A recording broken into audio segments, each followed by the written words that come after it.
c'est que des petits détails sont disséminés un petit peu partout. L'église nous donne aussi des renseignements, l'église Saint-Rémy, et sa construction remonte au XIIe siècle et va s'étaler jusqu'au XVIIe siècle, puisqu'on part d'un style roman, ensuite gothique flamboyant.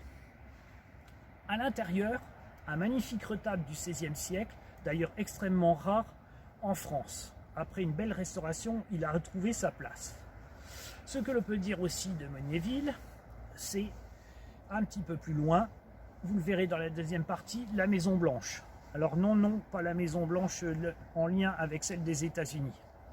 Une ferme. Et justement, j'en viens. Megnéville a subi des dégâts pendant la Première Guerre mondiale. On est sur la terminaison de la bataille de la Marne.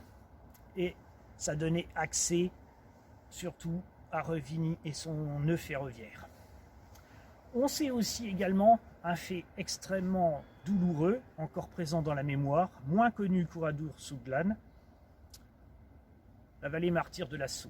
Et ça, je m'en expliquerai, mais je vous donne quand même quelques détails. Il faut savoir que lorsque les Allemands se sont repliés, puisque les Américains arrivaient sur Bar-le-Duc, et qu'Hitler avait donné ordre à ses divisions de regagner l'Italie pour protéger Milan, verrou, puisque malheureusement pour lui et heureusement pour nous, le rouleau compresseur est en train de faire son effet sur le front Est avec les troupes soviétiques.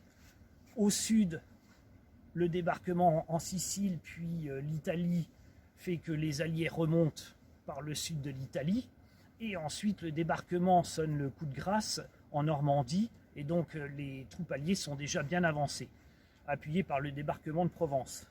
Et lorsqu'ils vont se replier, des événements tragiques vont arriver dans plusieurs villages. D'où le nom de vallée martyre de la Sceau. Je vous en expliquerai tout ça en détail. Voilà, un prochain épisode sur Sentier de la Meuse. À plus tard!